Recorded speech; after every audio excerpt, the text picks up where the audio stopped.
Everyone agrees, 2020 was a bummer of a year.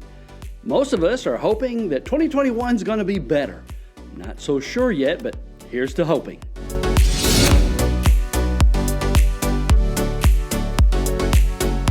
Hi, this is Chris Howlett. Thanks for joining me on the Cultivate Happiness channel. Today we're going to talk about how to boost your optimism.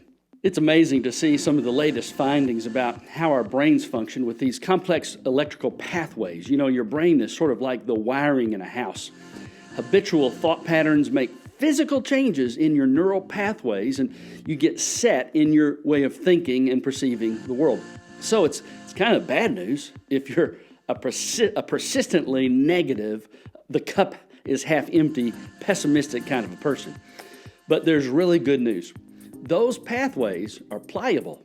You can rewire your brain intentionally over time, altering the way you think about yourself and the world in which you live. There are physical, emotional, and spiritual and relational benefits to becoming a more optimistic, more positive person. And all these contribute to your sense of happiness and well-being.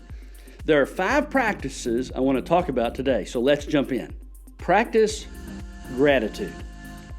Optimism is future-oriented. So why am I talking about gratitude? Isn't gratitude more about reflecting on the past? Well, developing an attitude of gratitude about the past helps you grow in your optimism for the future. How you perceive the past influences how you perceive the future. Your brain lays down circuitry, these complex neural pathways based on the habitual ways you perceive your experiences. When you adopt a complaining, victimhood, grievance mindset and you choose to ruminate on past problems, that way of thinking colors the way you think about the present and the future. A perpetual victimhood mindset disempowers your ability to make positive choices. If everything is and always has been terrible and there's nothing you can do about it, then you'll be doomed to a life of misery. The flourishing life you really want to live will always be out of your grasp because you have empowered others and your circumstances to choose how you feel. You've given away your autonomy, your freedom, and your power to choose. What you want to do is choose to reflect positively on your past. Reflect on those things, those people, those situations that were a blessing. Cultivate gratitude for those good and positive people, no matter how few you think they were. You definitely want to acknowledge the challenges you had to overcome, the obstacles you had to sidestep, and then think about the people who were there to light the way for you. Be thankful. Ruminate on those good things. Do you know where we get the word ruminate? It comes from the farm. Cows chew their cud. That's to ruminate, to chew on something. They chew on it in order to extract every last bit of nutrition so they can be healthy. You want to ruminate on things that will bring you health. Gratitude helps build a healthy, positive sense of your past and of you. Now, you may have made some real numbskull, destructive decisions in your past. Be thankful you're still here and that you didn't totally blow it. That you have the ability now to avoid some of the bad choices you've made before. As you look back with gratitude, it helps shape a more positive, optimistic sense of the future. Be future-oriented. I love history. I'm not a historian. But I've studied a lot of history, and to this day, I still read a lot of history. I think history's important. Understanding the past, what happened, why things happened the way they did, enables us to understand the present and the future. There's a great benefit to reflecting on your personal history, on comprehending why you did what you did, why you responded to the circumstances in your life the way you did. How those responses and activities were helpful or not helpful in enabling you to live a fulfilling, happy life up until now. But saying all of that, I want to remind you that the bulk of your mental energy needs to be focused on the future if you want to develop a more optimistic attitude. What are the personal consequences in the future to the action that I'm about to take right now, or the attitude I'm adopting in the present? A future orientation helps me benefit in the future from my own present choices. I love that song from the musical Annie. The sun will come out tomorrow. Bet your bottom dollar that tomorrow there'll be sun.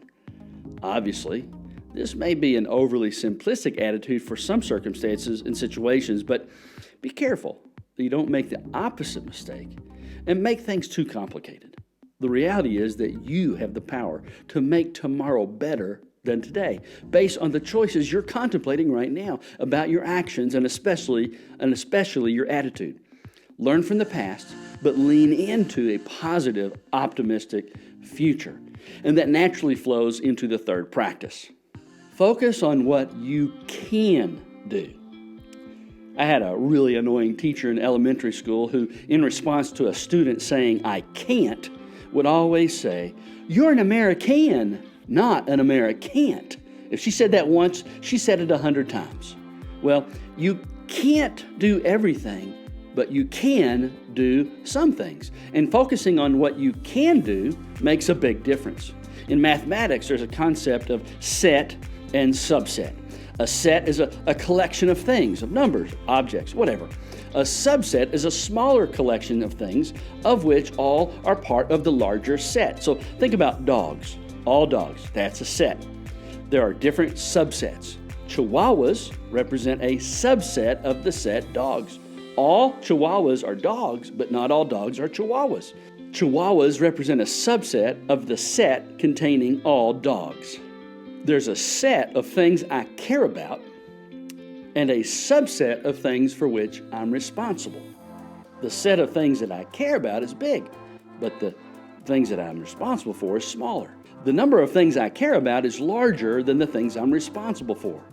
I care about the choices my adult children make, but I'm not responsible for them.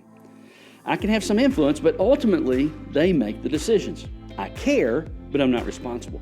My adult children's choices are in the set of things I care about, but not in the subset of things for which I'm responsible. I am, however, responsible for my own choices.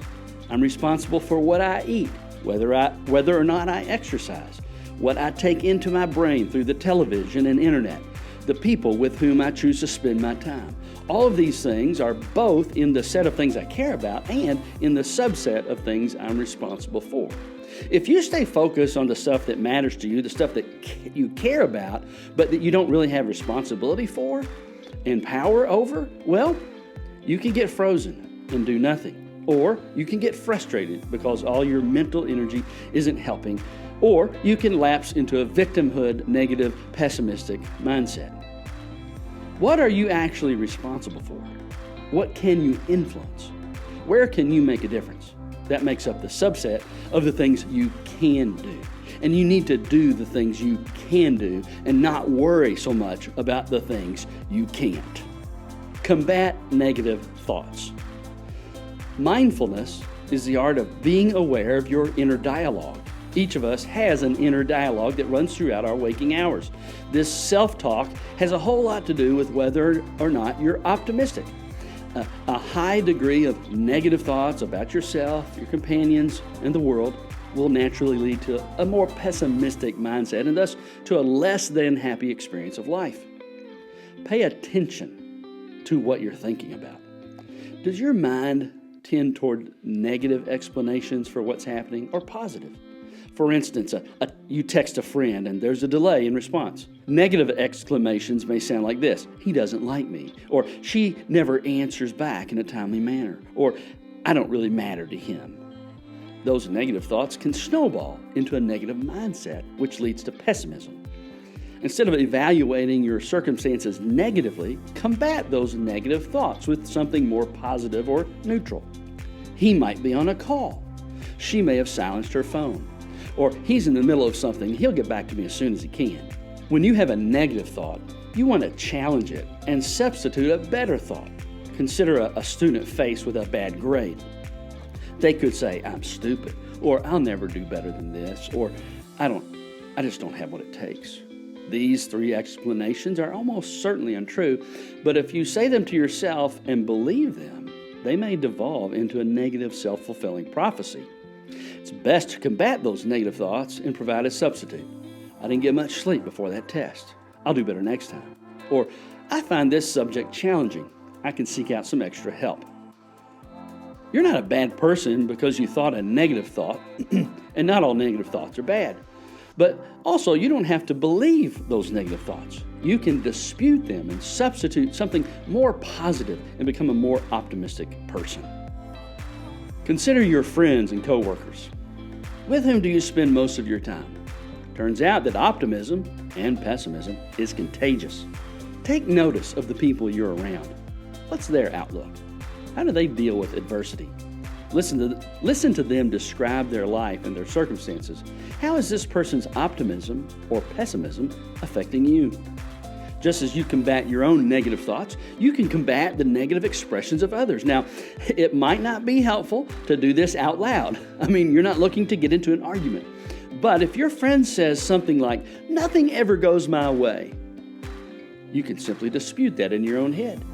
That's not really true. They just got a new job, or they're dealing with some struggle, or these circumstances are particularly challenging. They've overcome things like that in the past. You might want to share that with them in subtle ways. It can help. There are, however, some people to whom you'll want to minimize your exposure. The toxic negativity of some of your friends or coworkers can be a serious drag on your efforts at becoming more optimistic. At least for a season, while you build up your positive emotions and optimism, you may want to invest more time in people who are positive, allowing their good vibrations to rub off on you.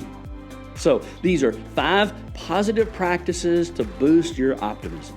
Developing an optimistic, future-oriented outlook on life is one of the keys to cultivating happiness. I hope you can put one or more of these practices to use in your life and see some positive results. Hey, if this video has been helpful, hit the like button and be sure to subscribe to the Cultivate Happiness channel so you won't miss out on more videos that will encourage you to live a blessed, fulfilling, meaningful, happy life. Thanks for watching.